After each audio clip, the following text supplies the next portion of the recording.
Hello everybody and welcome back to another Kings of War battle report. I'm Visibly Riley, and today we have Empire of Dust facing off against the Sylvan Kin. This battle was fought at 2,300 points, the scenario was Control, and it is live and in person.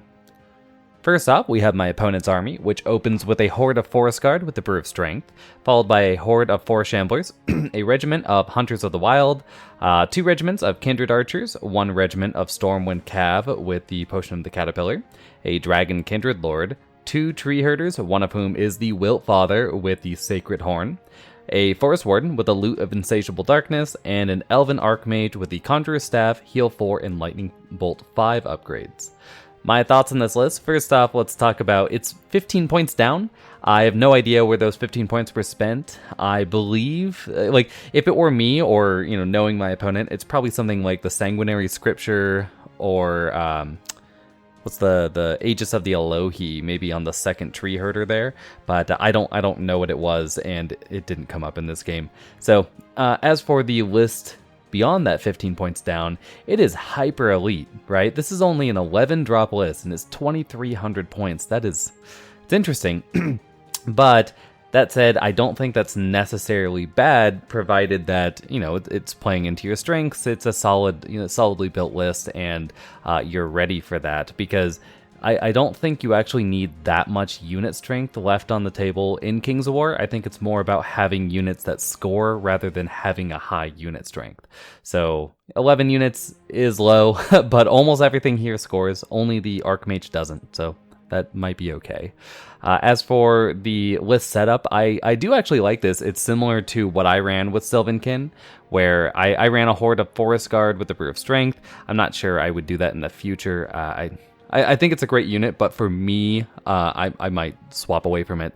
The Shambler Horde, I think, is it's not an auto include, but it's pretty commonly seen just because they unlock in this army, and of course the Wilt Father gives them elite with their aura, so pretty good. The Hunters of the Wild I think this is the one list where they're really good because they unlock in here, unlike in normal elves, and in Forces of Nature, having a regimental unlock that isn't like Braced Riders or something like that is generally a little bit weaker because you're going to want to bring some monsters in your army, and they have a lot more things to compete with just how that army runs. In Sylvan Kin, you have nothing but Bolt Throwers. Maybe Sylvan can get the Dragon Breath, but you have nothing but War Engines at the most, besides characters to unlock. So regiments are really good in elves, and I think the Hunters of the Wild are a great medium buy, right? They're a solid unit, they're nothing to write home about, but they're not bad, and they give you an unlock and still fit the army's core, right? Kindred Archers, I think, are okay as a regiment. They're great as a troop. I really like Kindred Archers as a troop, and of course they're terrible as a horde, but that's due to Elven Archers being just not that good at archery. The Stormwind Cav, I think, is an interesting add. Just because it doesn't unlock in Sylvan Kin, but it's still a solid unit, right? It's speed 9, it has 16 attacks with Elite and Thunderous 2. It's pretty good as long as you don't need the unlock, which this army doesn't, so it's fine. Dragon Kindred Lord, it's a dragon, and it's okay. The Elf Dragon is in my opinion.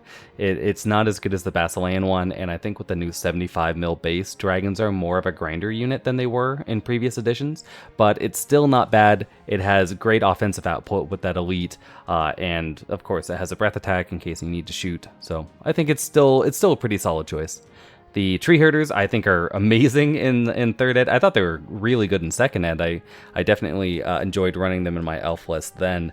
But in 3rd Ed, yeah, they're even better with that Fearless 18. On top of course, the Wilt Father is insane with a Fearless 19, 10 attacks, and that Elite Aura with Cloak of Death. Just so good. They combo, the best combo, I think, in Sylvan Kin is Wilt Father plus another Tree Herder. So, really good. The Forest Warden, I think, is a very interesting piece. I've run them in my armies before, but it's a little weird because it's an 11-13 unit and it doesn't inspire. So if it was Fearless, personally I think I would like it to cost a few more points and be Fearless 12 and Inspire Verdant. I think that would be really good. Obviously it'd be really good, but I think that would be a bit more in fitting with what a Forest Warden to me would be. But I still think it's a great choice. I do think it comes glued with a loot, though. Just an amazing upgrade for it. And lastly, the Elven Archmage. This is a really interesting build. Generally, I like the Elven Archmage. I know a lot of people don't. I've read, there have been a couple of posts on Fanatics about it, but I'm a big fan of the Elven Archmage. The elite on spells is really good this edition. And because you can combo it with items, so either Shroud of the Saint for heal or Boomstick for Lightning Bolt, I think it's a really, really solid upgrade. They have a great spell list, and they're costed very well for what they get. I mean, they're an 11-13 wizard. It's just really good. I think this build is one, I have not seen it before, and I actually kind of like it. Having a pinch hitter where you've got the Heal 4 and Lightning Bolt 5, along with the Conjurer's Staff to give you a full reroll as opposed to just the elite ones, I think that could prove really useful. At least it's interesting and, you know, plays into that Elven Archmages are just really solid pieces. But anyway, that's it for the list. I think it looks cool. Little on the elite side, but we'll see about that in the game. Next up, we have my Empire of Dust list.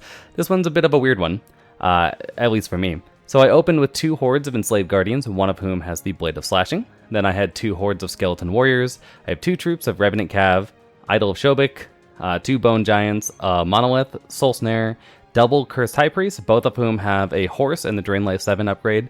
One has Surge 8, the other has the Tome of Darkness for Surge 4.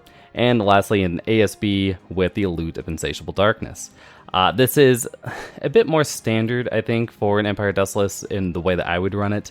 I like my Dust list to be foot oriented. Like, I like my chariots, I like my cav, like the flyers and the monsters and all that, but I like to have a really solid on the ground presence as well. So this is what I am currently erring towards. Especially, I played a game a couple weeks ago now against Chris DeGrow, I think, played a very interesting army, which was all Revenant Cav. I think they played it mostly through the Called Arms tournament, not in the game that I played against them, but later in the tournament. So I was really taken aback by that. I was like, oh, that's pretty solid, because I like using Curse High Priests, even though they are horrifically overcosted. Just oof, crazy dude.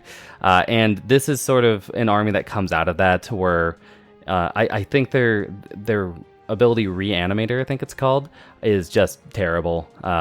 It gives you the 2 rerolls, which is great, but there actually aren't that many skeletons in the army that you're gonna bring and want to be casting Heal or Surge on, right? The big one being the Bone Giant, but if you're gonna Heal or Surge Skeleton Warriors, who fucking cares?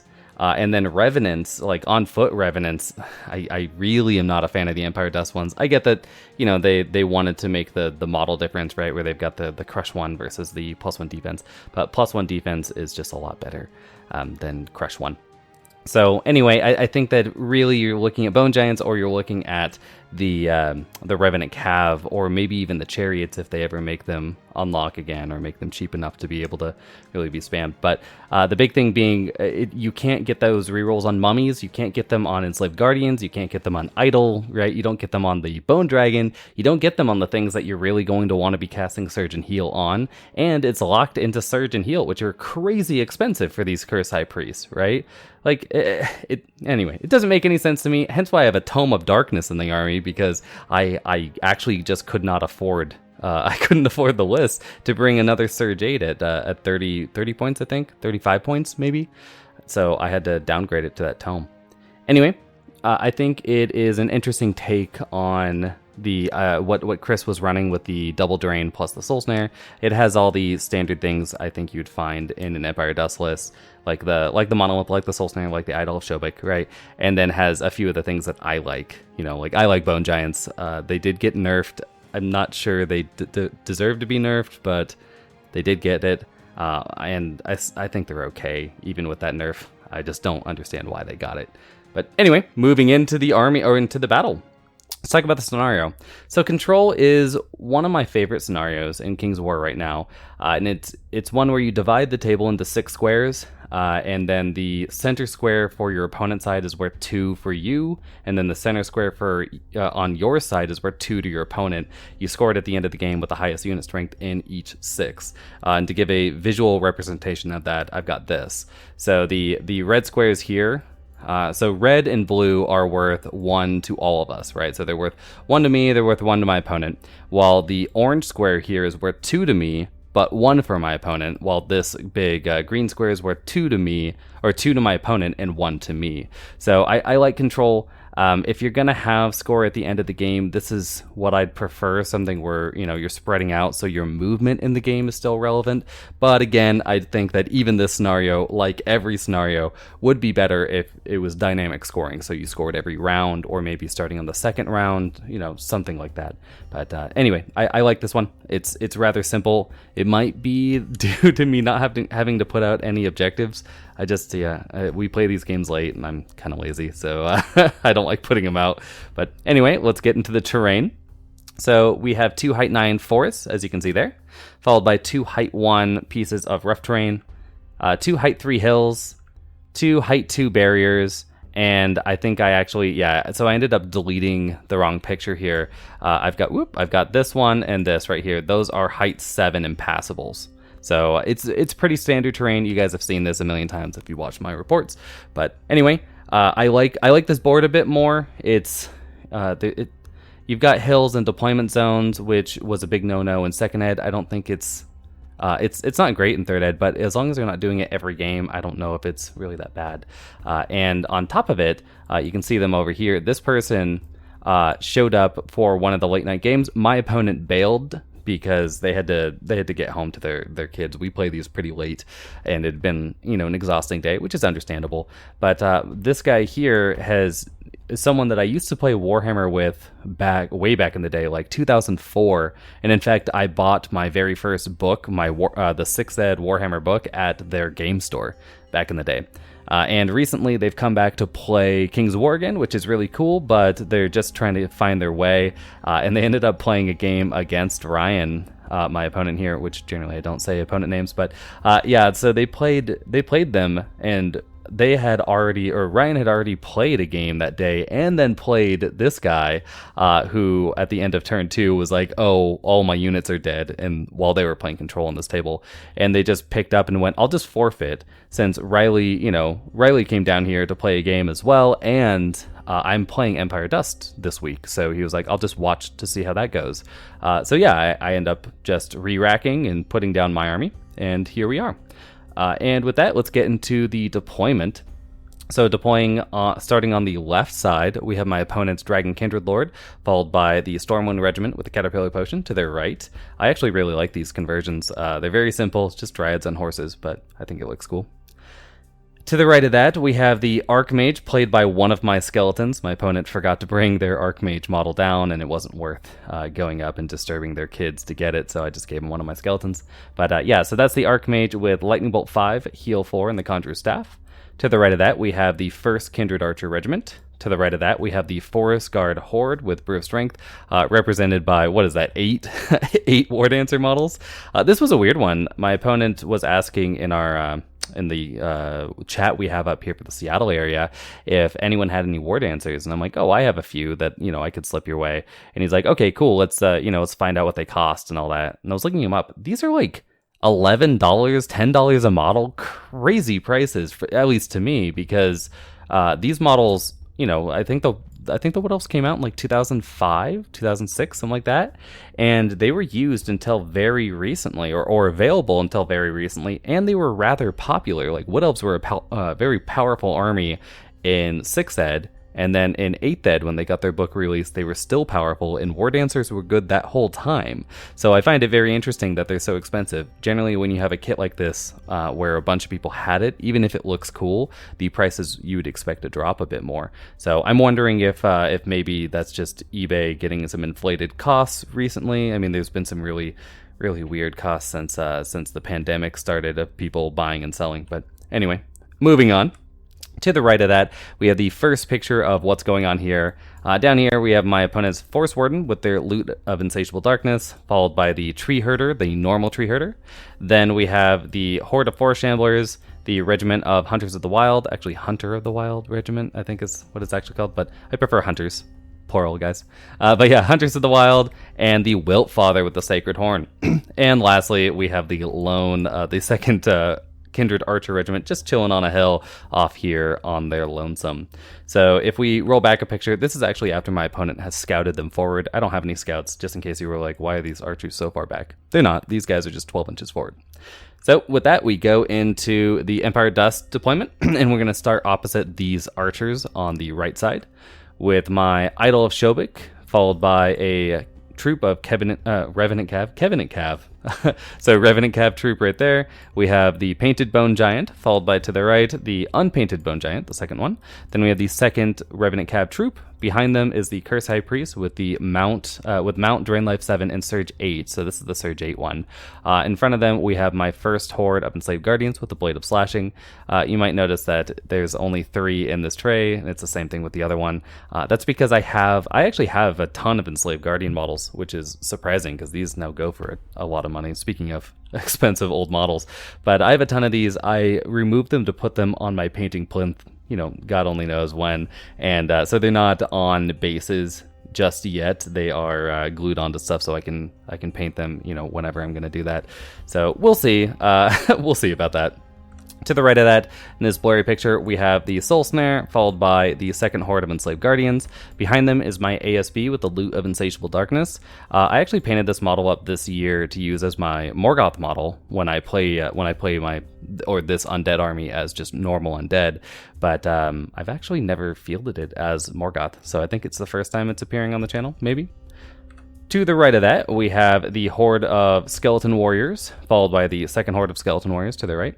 And then my Monolith, which is just a random piece of terrain I've painted up for one of my boards. I'm not sure what I'm going to do for my Monolith. I have a lot of models. I can do a lot of stuff, but I have a lot of projects. I'm not even sure if I want to be working on my Empire of Dust, really. But I have a 75 under, just in case. You can see here, this is actually a horde. It's my 2 regiments of mummies. I never finished painting this one, but my 2 regiments of mummies right here. I would love a horde of mummies. Oh, Lord. That would just be a really fun unit, I think.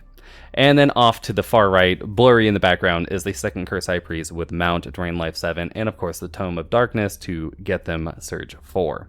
So with that, let us begin the game with turn 1. Turn 1 goes to the Empire Dust, and I advance forward the way that skeletons do. So yeah, we just all pretty much go 5. I don't really want my Enslaved Guardians to break a line because my opponent has like Surge 19, something like that. Yeah, Surge 883. So Surge 19 on these Shamblers. I'm not eager to expose a flank on any of this stuff, so I'm just going to maintain a line so I don't mess it up. And I'm trying to, again, keep in mind that there is another person watching, so I'm not just playing the game. I'm trying to show another player how to use a skeleton-based army, which is hard for me because I mess up a lot in my games, and I kind of rush these a little bit. I'm a bit of a sloppy player in that way. Like I will, just move something forward and go like, yeah, I bet I'm out of charge range, and then I'm not and lose. So trying to be a lot more careful in this one so I show them the correct way to play rather than, just doing whatever I want. So anyway, I maintain this line right here. Then I move forward with these guys to swing a bit. It's actually, a pretty common thing that I will do is have a center anchor and then I'll swing one side. So anyway, that's what I'm going to go for. Okay, what's going on? There we go. So right here you can see my opponent, because they have so few units, all I really need to fight is this. I could start picking off these, these more on their own units in the background here, but if I don't deal with this quickly, I'm not going to be able to actually deal with any of this stuff in the back because I didn't bring speed elements of my own, right? I'm a terrestrial army. I'm just going to be on the ground punching forward. I have no dragons, so I'm just going to try to get rid of this as quickly as possible and then just hold these things off so my giants and Shobik can really do work, and the Enslaved Guardians, I guess, but they tend to get targeted. So anyway, with that, I don't think there's the only thing that I have to shoot with is the Drain Life 9 from the Soul Snare. I think I drain into these Hunters of the Wild, but I don't know if I do any damage. Yeah, just showing that off. I think I hit, but I don't think I dealt anything. Maybe I dealt 1 and then it gets radianced off. I think that's what happened. But anyway, let's go into turn 1 for the Elves, or the Sylvan Kin, I should say. I really like this army. I think it's I think it looks good. In the like, it's got that mix. I love the old Games Workshop Dryads. I think they're great. I'm not a fan of the. I like these models, but I should say I'm not a fan of the Treekin that came out with them because I think Trish Morrison is not a particularly great sculptor. Better than me by by far, but not up to par for something that I'm like, yeah, I'd like to buy those models. So I like these guys. They're kind of like weird puppets. They're a little big, but I guess that's fine. And yeah, I love the Mantic Shamblers. I have I think a horde of them, the Mantic ones. They're not my favorite of the Elementals, but I think the Elementals are the best of the Mantic models, so I like the Shamblers as well. So yeah, they're just going to move forward a little bit. You can see that right here with the Hunters of the Wild, my opponent has put a little bit of a lip. This is an important thing to learn. Again, this person, or my opponent here, was also trying to teach the just watcher today some of the important stuff about corkscrew charges, which is, leaving little lips like this, so when you disengage, right, you can get these flank charges going on, and but also making sure to not leave too many of them to protect yourself from any shambling nonsense that could happen. And I actually think that this lip is a bit of a mistake. I think this unit should be pushed forward. Or actually, I think that no lip should be here, but I'll talk about that during my turn, just because this lip being here means that my Enslaved Guardians can get a flank charge onto these and just pick them up really easily. And I don't know if my opponent really wants that to happen. But anyway, let's move forward to, so the dragon here is just circling around to mess with my skeletons along with the cav. My skeleton warriors might be able to hold. I think it's about...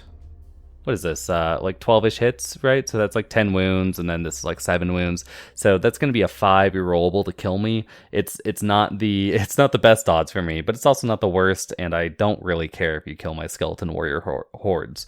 Now, again, because Empire Dusts pay a little too much for some of their things, such as the Cursed High Priest, I do think that this is where those problems start. Those problems become second form problems, where I'm dealing with them throughout my army, where, like, these guys, I'd love to have the 30 points to make them into spearmen, which I would take this double charge in a heartbeat, right? Like, phalanx will mess that stuff up. But anyway, can't afford it, so instead I've got the normal warriors. But I don't really care if they die here. As long as they're holding back the dragon and the cav for another turn, I think I'm good with my opponent's very, very low drop count. I think I can afford to lose a few more of mine. And here is the end of turn 1, how it turns out.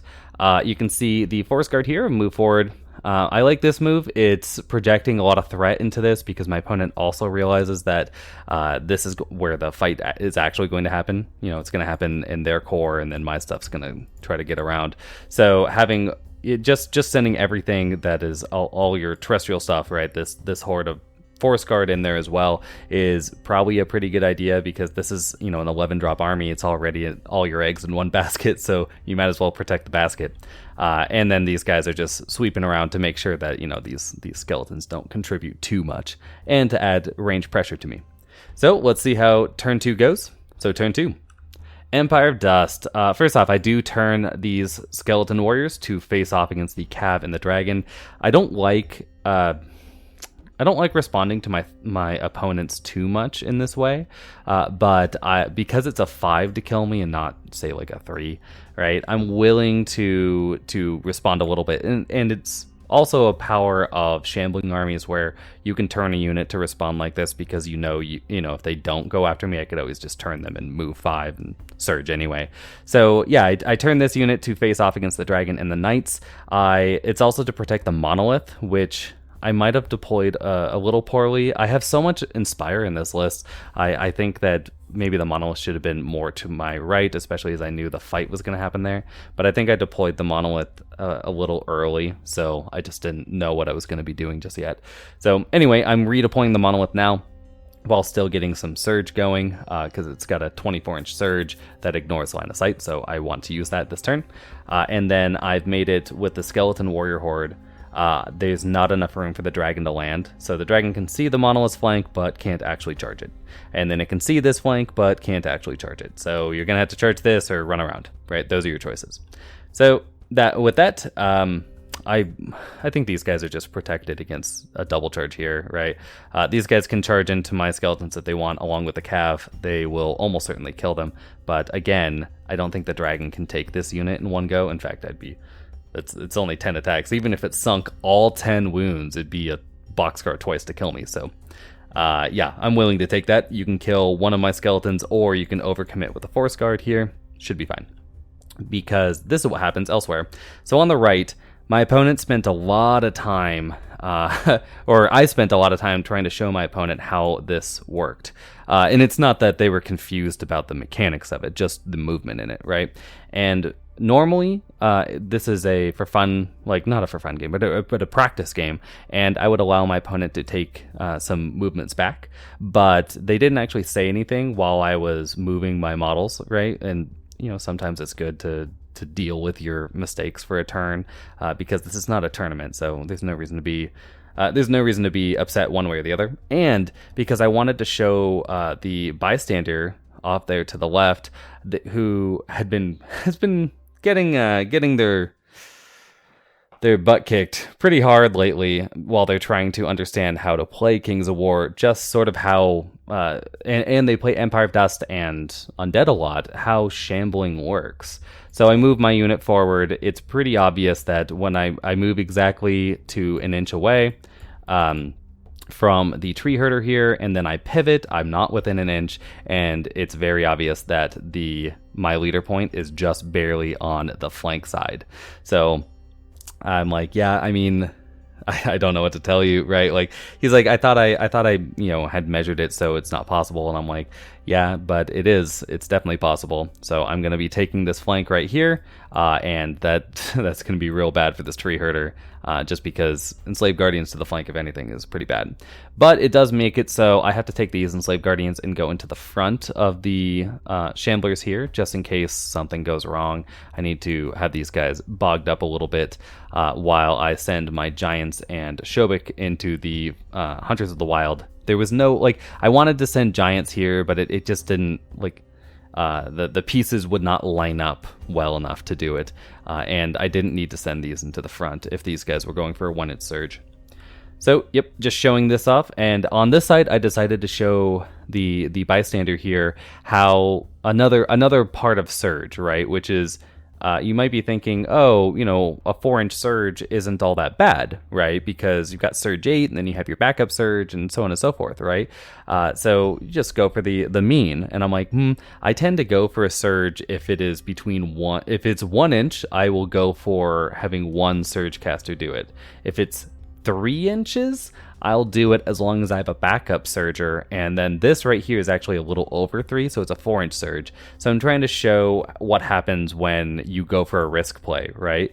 So I'm gonna play pure tempo here, meaning I'm going to try to remove all my opponent's units, and if I fail this surge, it's not that bad, right? Because if I don't hit the flank, the farthest I can move will keep this tree herder and the archers in my front. So it's not, or it'll keep the tree herder in my front, and I'm out of range of the archers. So it's not all that bad. It should be fine. But just trying to showcase all the parts of Surge, right? It's a weird spell to get used to, especially if you played Warhammer back in the day with Undead, and all their magic moves, I think, were 8 inches back then, from 6th ed on. So anyway. With that, here is the final result of all my shooting. So first off, on the left, I do get this surge going. I also Bane Chant to just make sure that I do my wounds, because then it's 36 attacks on 3s and 3s rather than 3s and 4s, which is significantly better. And on average, it does about 18 wounds. So that's what I want. I get the charge here in the front. I am that one, that's 18 attacks on 3s and 3s as well. So that's like 8-ish wounds, and then this is a -17 unit. So I'm not very hopeful for that one, but just couldn't get it any better. And then, yeah, I could have gone for this little corner charge here, right? But because I have all this stuff going on, I'm like, nah, it's not worth it. So instead, both the Giants go here and Shobik in the flank. That should be a dead unit of Hunters of the Wild, or something has gone horrifically wrong. But again, even if it goes horrifically wrong, all 3 of these big units that I need have only frontal charges from the Wilt Father, which is huge. The archers can again charge Shobik in the flank, but you're charging Shobik in the flank, whatever. So with that, I do go for a drain life here. The only thing I can drain is one of the tree herders. I go for this one. I was thinking I could cast here, and it actually brings up an interesting point about models, because a lot of people post like, oh, is this one right? You know, like, is this okay for a modeling possibility? And what I like to say is, if you're looking for an optimum approach, right? Like, you have model A and model B, and both of them are equal in all ways, so you're trying to find a way to differentiate them to you. So beyond just the aesthetic or whatever, I tend to go with which one is the easiest for your opponent to understand what that unit is and what it does. So an example of that would be a while back I had a person in the area who wanted to use the Daughters of Cain Kinnerai flyers, which are basically female elves with wings. They're pretty big in terms of the area that they take up, but they're still just elves with wings, right? And they wanted to use that as their Draken riders. And I said, it's fine. I'm not going to be like, you can't do that. But if you're asking my opinion if that's a good idea, no, I don't. Because to me, right, that doesn't show off enough. And it was in 2nd edition where that could just be a Lohi that you've allied in, right? And another player said, well, they have wings, right? They have fly. The one rule that I think is important is now showcased. And I went, yes, the one rule you think is important, right?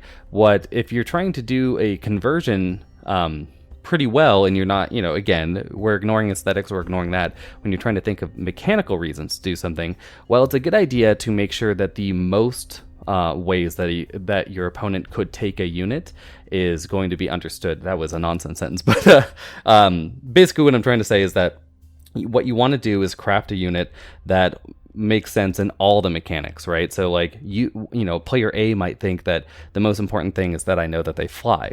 Player B might think that the most important thing I know is that they have Crush 1, Thunder 1, or some mixture there. Player C might think that it's the unit type, right? That they're large cab, not large infantry, and so on and so forth. So when you're doing a conversion and you're planning one out and everything else is equal, I recommend erring on the side of which one will more opponents understand what the unit is than the other. And then this is an example of that, which is my opponent was like, yeah, these are a little tall, and they are. They're like, these are like pretty standard ogre size, and these guys tower over them. So when I set up my drain life, I was like, oh yeah, I can drain here. And then I was like, no, of course I can't, right? They're both height 3. And it's not a big deal, right? I wasn't upset about it or anything like that, but it does showcase some of those points I was trying to make about conversions. So anyway, I've digressed enough. So let's move on to what happened. So yeah, just showing off these drains. I think I do go for a greedy drain. Yeah, I do. So I go for a bit of a greedy drain here with the Soul Snare onto the Forest Guard, because my Monolith had taken 3 wounds from the archers back here, which is actually quite a few. And I just wanted to make sure I was full, hale and healthy, because I didn't really need to go for any drains here. And I have drain 7 there as well, which does nothing. So anyway, with that, yeah, so we get into the combats. First off, in the center combat, let's actually talk about the one on the right real quick. The one on the right with the Hunters of the Wild, I killed them pretty easily, and I'll show you their reforms at the end of the turn. Then we go over here, because this unit is inspired by the Wiltfather as well, so there's no reason to do the Tree Herder, the main event, just yet. So I go into the center combat. I do insanely well. I did, I think, 11 or 12, yeah, it was 11 wounds, because I need a 6 twice, and I get the Snake Eyes. So it's not a true Snake Eyes, as in, I didn't need anything but, still the picture's fun. So there's Snake Eyes 1 of the game for people keeping count. And over here, the exact opposite. So I do exactly 18 wounds with this unit here. And then I roll, I don't remember what I rolled in the first roll, but the second one is Boxcars. So that's what sticks, and goodbye Tree Herder. So if we look at the end of the turn, things are going pretty well for the Empire of Dust, because again, this is only an 11 drop Sylvan list. So I dropped the Hunters of the Wild, they're gone, and I've dropped the Tree Herder. So I dropped one of the Def 6 units. That's huge, right? Now, the only thing I will say, obviously I wish I'd rolled that 6 twice. That's probably game over if the Shamblers die as well, because then I have nothing to fear from any of this, right? Like it just doesn't matter. So I'm kind of happy that this stayed in the game, so the person watching could see not a complete wash of a game, right? So we'll keep these guys up, just showing off those dice. I do turn Shobik, and this is a mistake I make because this model I need to mark where the frontage is, right? Because I place this down and I'm like, oh yeah, so I'm gonna place it like this. But then in my head I was like, oh, I actually kind of want it to face like this. That would be way better. And then I look at the hand, and then I just conflated the two in my head and messed it all up.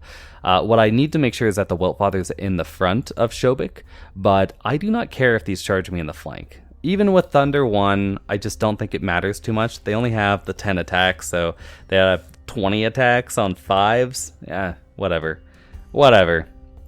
Even with the Thunder 1, it just doesn't matter. So I should have Shobik facing a bit more like that, right? So to face off against the Tree Herder and just allow this flank to happen. But I don't, so this is what happens instead. And that's the end of the turn. It's still really good. I like what's happening here. Good stuff. So turn 2 for the Sylvan. The dragon and cab do decide to charge into the front of my mummy skeleton warrior horde here. So yeah, they're probably gone. I was thinking that this is another placement mistake. Well, it's not a mistake, but I wanted to place this unit in such a way where the dragon would land in the forest, because I don't believe they have Pathfinder. And in fact, I'm relatively certain they don't. But I wanted to protect the monolith as well. I moved the monolith a bit more than I needed to, though. I could have spent a bit more time getting it perfect, right? Making sure that you'll clip the forest, right, to hit on a 4 and blah, blah, blah. But I don't, so this happens instead. And we have the Forest Guard charging into the front of my Enslaved Guardians. You can say they have a wound dial now. That's because the Wiltfathers move forward, and Cloak of Death is insane, so I have taken a damage already. My opponent goes for the flank charge with the Forest Warden, and I think this is a really cool maneuver, really showcasing why the Forest Warden is so good, right, with the loot, because the loot plus Surge 3 gives you a lot of play in terms of how do you want to support, while being able to flank and double your attacks with a 3 attack Crush 2 3+ to hit melee character is just a solid investment, right? And specifically in this one, we crunched the numbers a little bit and went, it's about equal between casting Bane Chant maybe onto this unit. This unit shouldn't matter, but or taking the flank charge here, right? And in the end, my opponent goes, I need the tempo, right? Like this unit needs to be dropped this turn. So just taking the flank charge does that better, might as well. It also gets this guy into the fight a bit better than just going for a loot, which is a 2-die, right? That's a 75% chance of failure. This is just hedging the bet a bit more. You can see the wizard coming around here, just my little skeleton traitor. And in the center, the shamblers that could go into my Enslaved Guardians along with the Wiltfather. I don't think the Enslaved Guardians are gonna be feeling particularly great at the end of this. But yeah, so they go there. You can see the wound dials are coming out. I think all in all, Shobik, both Bone Giants, both Enslaved Guardians, both of the Revenants. I think that's all. So like 7 units. 8 a wound from that Cloak of Death. Just a tremendously useful ability. And they're all Def 5 units at least, so just really good. Anyway, so they're going in there. It's not looking great. And then lastly, these archers going into Shobik. We got a picture of that right here. They on average don't do anything to them, but that's what they say about averages. It's not exactly the best. So we'll see. We'll see about that. And here we go. Yeah, here is what happens in the turn. First off, we have 18 wounds done to this horde of Enslaved Guardians, and my opponent, of course, double ones it. Of course they do. And of course this Devastated is going to stay here, because Devastated is a great rule that's, it's terrible. It's a terrible rule. It's such a cop-out. But, so anyway, my opponent gets the double ones, and that's a disaster right there. These guys are not feeling great about it. A positive note, this Traitor Skeleton Archmage did cast Heal onto the unit of, what are these guys? Shamblers, the Shambler Horde, and managed to hit 4-4 on that heal. So they are down to 7 wounds. So that's good. But this double one, not what you want to see when you only have 11 drops. And in the middle, just to balance it out, right, because that's how it works, this unit takes 15 wounds in total, and my opponent boxcars them. So now we both rolled a double one, and we both rolled a boxcars. It's turn 2. Things are getting crazy. So yeah, they get wiped out pretty easily. There was a reroll on this, but yeah, the reroll was the boxcars. I think the first roll was like a 6, something like that. And lastly, here is the end of turn picture, just to showcase, yeah, this dragon plus the cav do manage to kill off my horde of warriors, which was interesting because I counted it up. This horde, or this regiment of cav did like 13 wounds to me, which is pretty crazy. And then the dragon did 7, but didn't roll any 3s to hit anyway, so the force wouldn't have mattered. Good idea, but wouldn't have mattered in the end. So anyway, they walk right through there, and you can see I like that we have this line coming down, and that's really just because my opponent and I both, if these are our battle lines, we like to have a center line and then have something wheel about, and we wheel in opposite directions, which tends to mean that we meet in the middle like this, right? So just showing if you play with someone for 16 years, you'll start adapting similar strategies. So anyway, just fun there. I do lose the Enslaved Guardians on that boxcar, and you can see my opponents reform with a few of their units right there.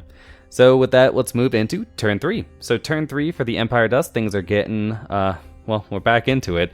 I couldn't finagle anything better than this, just because of how I faced the Bone Giants at the end of the combat. I probably could have faced them a bit better, but playing shambling armies always makes me a little lazier. And as I said before, I'm not the I'm not the cleanest player in terms of making sure I play cleanly, right? I move all my stuff clean, but I don't always make sure that when I position a unit, it's doing exactly what I want it to do. So anyway, I do get this going. So I have Shobik charge into the archers because I could not get a Bone Giant into it. I would have preferred that, but they were a bit too close together. So Shobik's going to go there. The archers, by the way, did 3 or 4 damage to Shobik. I think 4 actually, or no, 3 because of Cloak of Death, and then I heal 1 back due to Iron Resolve. But that's quite a few. Good job, 10 attack archers. But anyway, so they did some damage to Shobik. And then I move both my Bone Giants to get into the Weltfather. Again, I'd prefer to have Shobik, 10 attacks with the 3+ versus the 6+ D6, right? Like one of these I want because of the brutal, but don't need both. But anyway, I can't get that, so instead I do this. This Bone Giant was something like this on the screen, and just turns to face, so it didn't move within an inch. It's just pivoted, and it's going to be going for the 1-inch surge. Then this guy can go for the 2-inch, and I can get both in because this giant is blocking the movement of the painted giant right there. So as long as I cast surge on the painted giant first, it charges in, then it collides with the edge of this unit, right? And then the second one can surge as well. This widget back here is just marking exactly where the 1-inch mark for the archers is, and then that is a 2-inch surge. So not the hardest ones to get off. But the Shamblers are protected from my giants this turn. I could not get this giant into the Shamblers even if I wanted to, with any crazy surge shenanigans or otherwise. And over here, yeah, the the poor Forest Guard. So the Forest Guard get flank charged by a horde of skeleton warriors. I think about this for a little bit, and then I decide, yeah, I'd rather just drop these guys. And getting rear charged or front charged is the difference between a 5 and a Snake Eyes for them. So for the dragon or the cav. So I'm like, well, I'll just take it. If I roll the Snake Eyes here, it's whatever. And then I send the Devastated unit into the front. I would have preferred to charge the Forest Warden, actually. Well, maybe I wouldn't. Yeah, I would have. I would have preferred to charge the Forest Warden because I have Drain Life to make up the wounds here, and a Bane Chant to try to get them down. But I can't fit, so there's no way I can countercharge this guy. So anyway, I go into the front there. Hopefully I can just remove 2 wounds with Drain Life, and then I'm not devastated anymore, because what a cool rule. And here we go. I've lined up my cav. Now, I would have preferred to not have this exact line here going on, but it's the best I can do with wanting to be able to cast Surge for that this unit needs to be within 12 inches of that giant for a backup Surge, because this is the Surge 4 one. I'd prefer the Surge 8 one be casting Surge 8, right? Or be casting Drain, and I've set it up to have those ranges as a backup as well. And this right here is in the shadow of my monolith, which is off to the left. I'll show it later in the picture. So the dragon cannot see any of this stuff, but the cav can. But the cav would be charging over a wall if they want to charge into this individual, right? So they're charging over a wall. They're hitting on a 4 with 16 attacks. That's like 9-ish hits with elite, and then they're only thunder 1, so 6 wounds. Then I'm a dash 13, so that's going to be a 27% chance to kill me on the averages there. So I'm willing to take that. And if they overrun and kill my soul snare as well, or if they charge the soul snare, I'm just gonna have to deal with it. So anyway, that's that. I do like this cav line otherwise, because it protects this wizard from anything happening. So I've just made it so this gap between my cav and my giant's too small for the shamblers to do anything. This guy can't see me, and then at worst I don't do any wounds with Shobik on the archers and they shoot me. Who cares? So with that, here is the end of turn shot. And you can see, let's talk about the shooting real quick, because I go for the monolith definitely casts Surge this turn, and then I go for the Surge 4. Both these guys make it into the combat, so they can fight against the Wiltfather, who is now gone. I'll talk about that in a second. And then this Drain Life, I think, has to actually help with that. So I only have one... No. Yeah, I think I only have one drain here. Thankfully, I roll exactly 2 hits, 2 wounds, because I cast into these archers just to. I cast on the. That was a risky move. I think I cast Drain Life here. So I cast Drain Life into this unit of big trees, the Shamblers. I managed 2 wounds on them with my Drain Life 9, which is still pretty good. And then I get these guys down to 16. Whew. Thankful. And I will speak on that real quick. Drain Life is a great spell. It's really, really good, but it is a very risky spell. So I don't quite agree with people that are treating it like the Second Coming.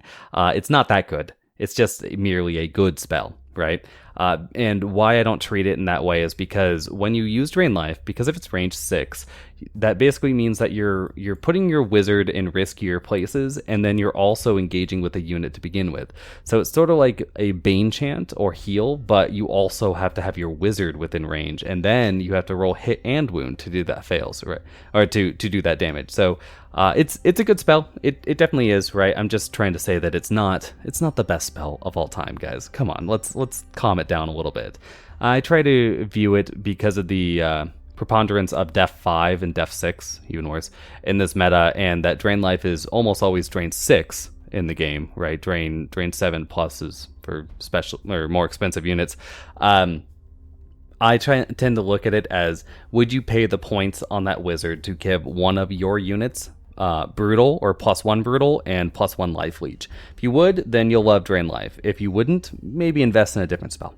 So anyway, I get the 2 drain, and then you have the ceiling, of course, to hit. So I get the 2 drain, I get that to work. I kill off the horde of Forest Guard. Actually, the skeletons almost do it on their own because they roll insane, and I have Bane Chant on them.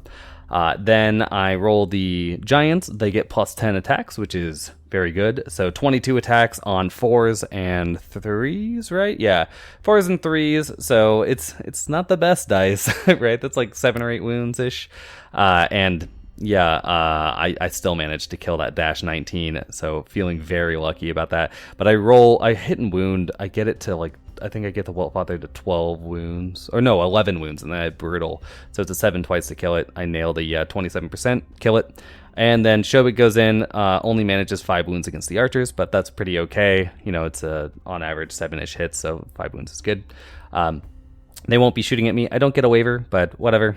It just doesn't matter. I overrun with this giant towards the Shamblers. I would have preferred them dead, but that was a big ask to get them dead. So I overrun with this with the unpainted giant. This is still a front charge, so that should be fine. And then this giant is protected from everything but the archers. They can flank charge it. I don't care because they can disengage and charge into the flank. Yeah, pretty good turn. Pretty good turn for me. I turn these warriors to face off against the Cav and the dragon.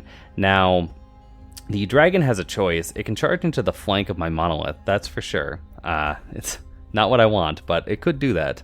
And probably kill it off, but the cav almost certainly don't one-shot my unit of skeleton warriors. Even again with every hit and every wound, that's going to be a 6, maybe rerollable. I think that this is 6 inches as well. So that's not the best odds. I do turn these guys so there's no space to land with the dragon again, so you can't flank charge my enslaved guardians even though they're in range. And then all of these guys are out of 20, and then all of these guys are in the shadow of the monolith, so they're protected. And that's about it. So let's go into Sylvan Kin turn 3. So Sylvan Kin turn 3, yeah, they decide to just eat up that second unit of skeleton warriors with the double charge there. Technically a triple charge, actually literally a triple charge, because the Forest Warden again goes, yeah, I'd rather just get the get the added damage right here. There's no reason to go for the Bane chance, so this is a smart move. It's 9 attacks on 3s and then 2s to wound. Over here, we have the 4 Shamblers with 9 wounds on them now going into my Bone Giant. I'm not too scared by that. They are a 4+ to hit unit, so they have, they have high variance, so we'll see about it. And the the little archers that could go into the flank of my Bone Giant. Again, I'm not afraid of that, but it might do a couple of damage, although they've probably just sacrificed themselves to Shobik, which I'm happy about. And here we go with the end of turn shot. The Sylvan Kin turns go pretty fast because they just don't have that many models. Even if I didn't kill anything, they wouldn't have that much. So anyway, we start off with the shooting. We've got the wizard here touching the wood to cast heal onto these Shamblers. They heal them. Did they heal? Maybe they didn't heal. Maybe they went for a lightning bolt on my cav instead. But anyway, they position themselves so they can lightning bolt or heal. Whatever they lightning bolted, it didn't do too much damage. I think that this is from the Cloak of Death, so they probably healed here. Then we have these archers shooting nothing, maybe shooting my monolith, not doing anything. The dragon, the triple charge here does what you would think and walks right through my skeleton warriors. Again, they're just a roadblock, right? And it's again one of the reasons why I use chaff as well, but it's not the clearest bit of language. If I'm using these skeleton warriors, which are a chaff unit, as a roadblock, I would love them to be a tar pit, right? I'd love my opponent to get stuck and have to grind against them for turns and turns, but in reality, I just need them, a speed bump. I just need them to be in the way for 1 turn and then die, right? So there's lots of ways to do it. I'm also zoning them, so you could call them a jamming unit, right? I'm trapping my opponent's non-flying units over here. So there's just a lot of ways that you could better describe how you use a unit besides just saying chaff, right? Even if you're going to call it thick chaff, that's also not particularly descriptive. So anyway, all the units that you'd think would die died. My giants both take 4 wounds here, which I'm actually surprised. The archers here on the flank, that's 20 attacks on 5s and 5s, and they managed 4 wounds. So, respect, archers, get at it. And then here, yeah, whatever. So we'll see how this all goes in turn 4. Not looking pretty for the Sylvan Kin. So turn 4, Empire of Dust. First off, we have...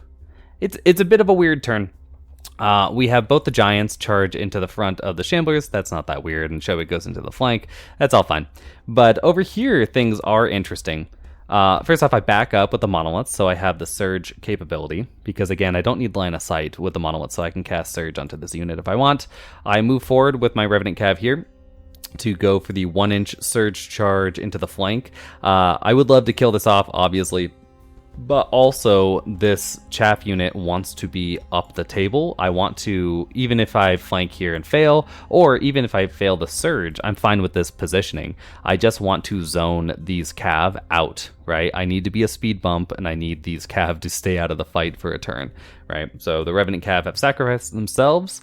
I make a bit of a mistake with the other Rev Cav, and maybe I didn't, as I did fight this about a week ago now, and maybe I couldn't land them in a way that didn't put them on this wall, but I take the charge instead with my 8 attacks on 5s, and then it'll be 4s to wound to try to do 1 wound to ground it, to do the exact same thing I'm doing to the cav here. But if it were possible to go for the surge, I think that would have been a better maneuver. Just place it over here, go for a 1, 2, or even a 3-inch surge and throw all my casters into it. because the drain life is not as important right now. The wounds, the only thing I'm really going for the heal is on the giants. I don't care about healing that unit at all. It has 1 wound on it. Who cares?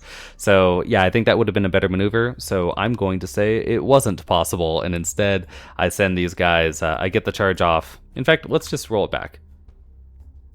Yeah, that's probably not 8 inches to be free of this.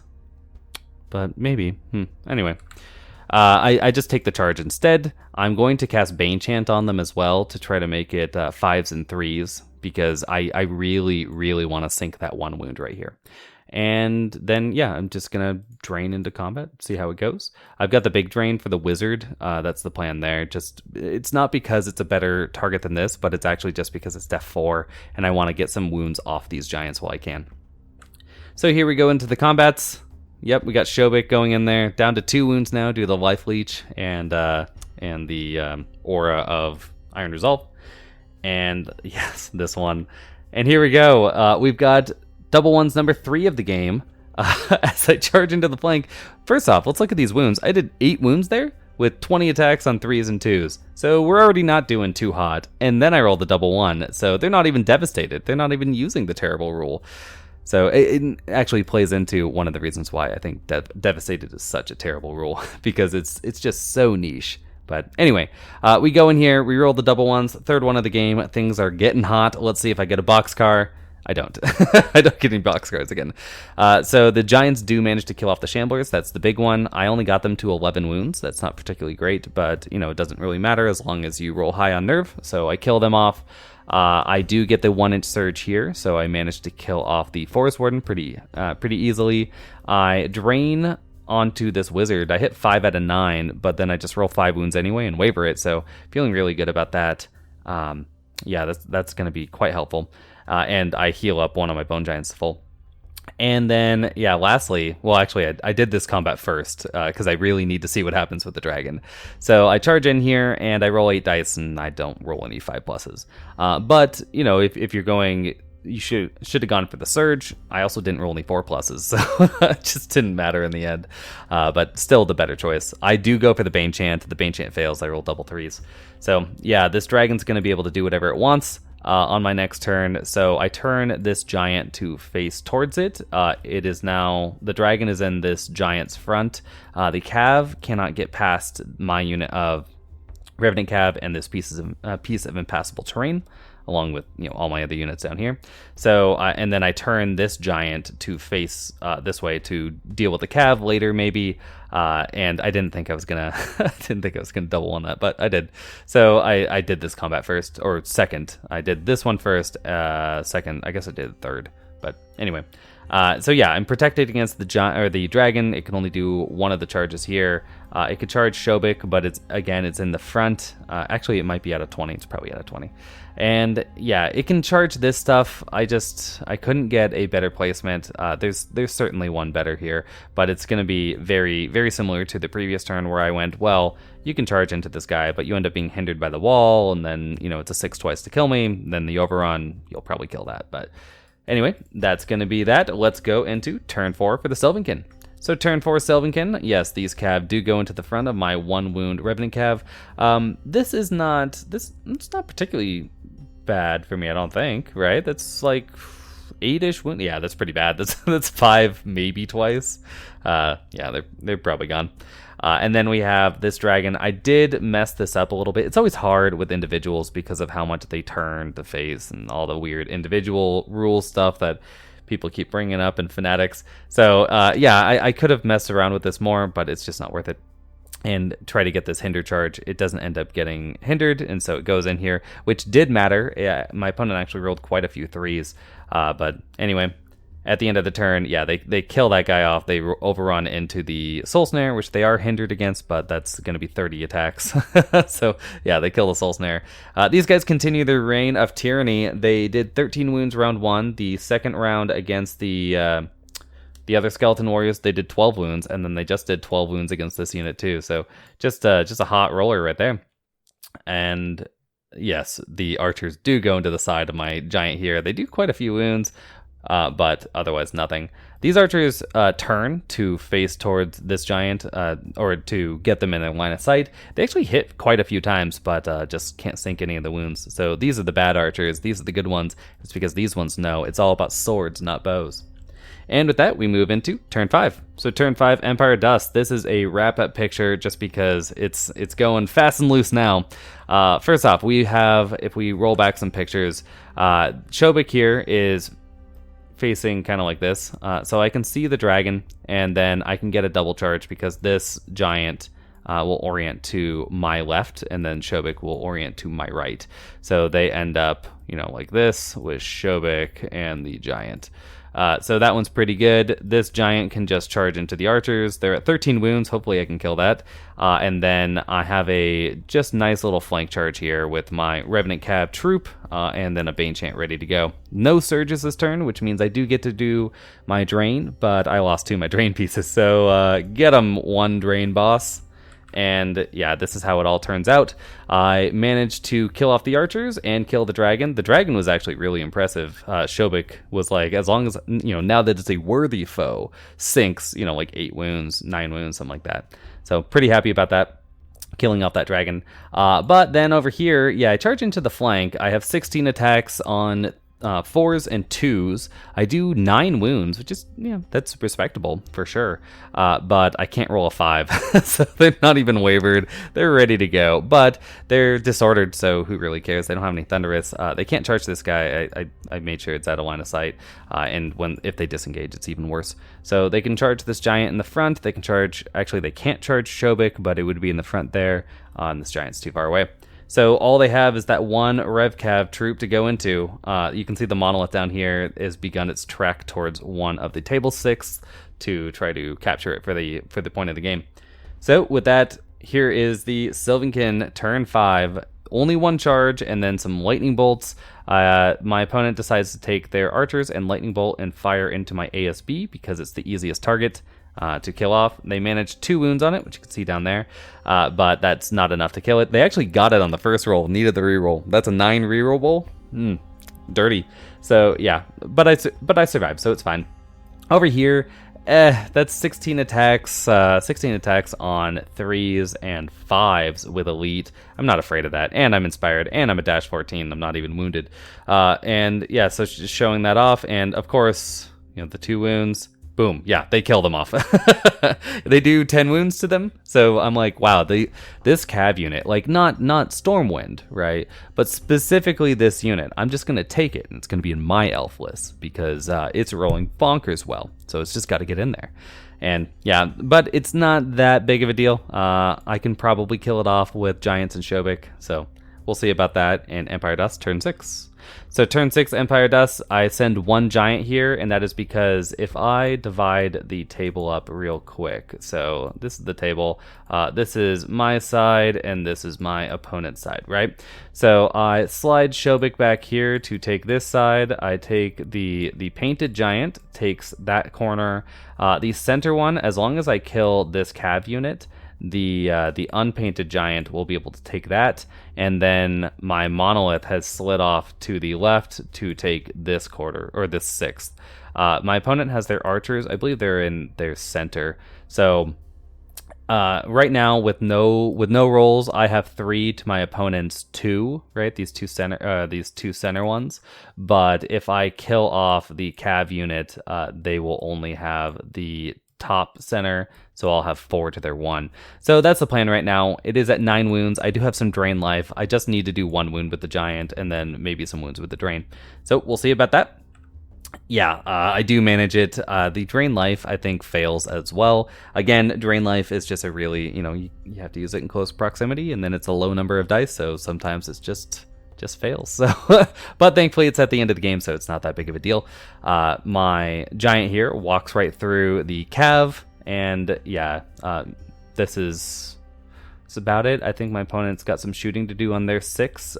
They decide again to shoot at this ASB. They don't manage any wounds, and we roll off for turn 7, and we don't get one. So if we divide the table into 6, it's about it's roughly like this, right? So I have Shobik in that one. I have the giant here, and then my monolith there. Well, my opponent has 1 unit of archers. So that ends up being a 4-1 victory for the Empire of Dust, and a pretty resounding victory in terms of victory points, or not victory points, attrition as well, because I have quite a few, each of these giants is 180. This priest is like 175. It's crazy. That's 85 points there. That's like 270-ish. That's 120 versus a 120 and maybe a 150 wizard, something like that. So I'm pretty happy with this. This list worked pretty well. In the future, I'm not sure if I would run it this way again. I have some, additional ideas, obviously. And I think, honestly, the Chris's version with the Revenant Cav is better, but I only have 20 Cav, and I think that one requires 40. So, a little too much. But anyway, I hope you guys like the game, and until next time, bye.